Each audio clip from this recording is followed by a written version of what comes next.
Well, before we get into this video, I just wanted to show you the new X3 Pro. It's a little bit bigger. It's heavier. It is easier to use if you have bigger hands, bigger fingers. It is much easier to use. You also have one extra channel to view at the same time. So, the X3, you can see two channels, and the X3 Pro, you have three channels. But it also controls your camera. It does so much more, but we'll get into that in another video. I just wanted to show you the size comparisons here so you can really see what it looks like.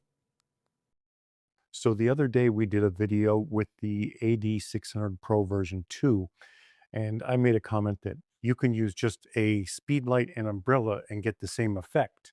So today I'm going to put my money where my mouth is and try to create that same type lighting with just a V100 and a medium-sized umbrella.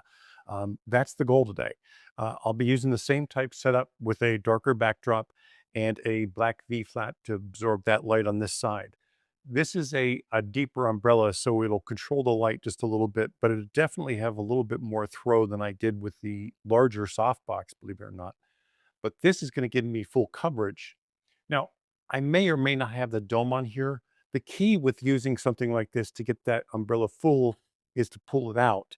But pulling this shaft in just a little bit more will give you a narrower beam of light as well when you have a deep umbrella like this.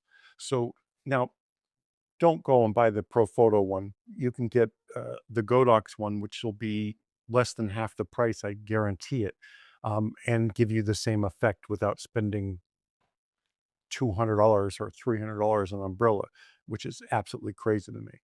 Anyway, so let's get to the shoot and see how we do with this. Now, I guarantee you, whether you're using a V100, a V1, or a generic speed light, our biggest thing to overcome here is the ambient light, which I'm using two LEDs to light this video now.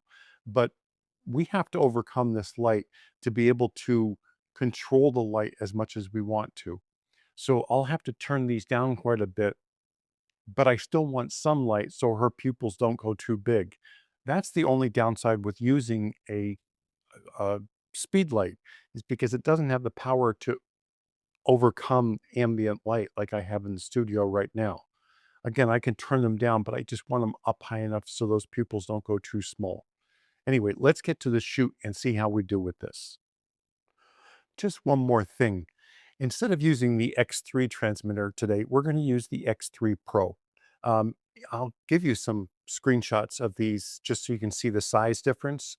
Uh, a lot of people are going to love this X3 Pro because of the size and because of it's so much easier to use. Larger touchscreen, somebody has big hands, big fingers, whatever it is, this may be easier for you to use.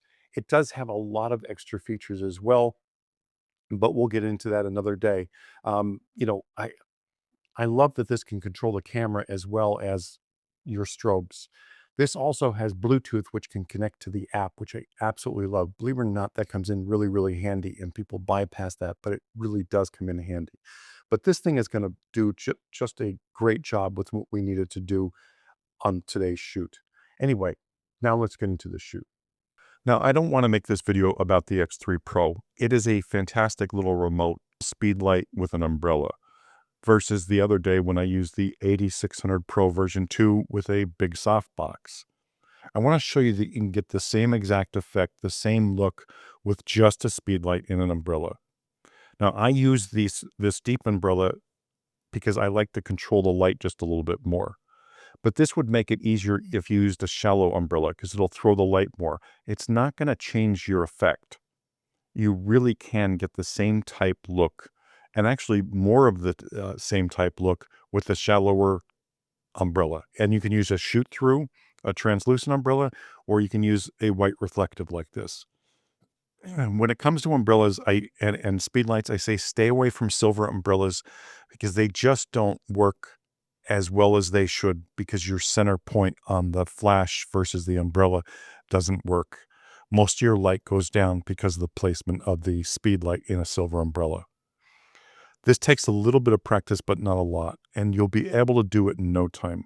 And don't stress about using TTL. I know everybody's afraid of using manual flash, but literally it takes 1 second to say, okay, I'm going to set the flash at 1/4 power.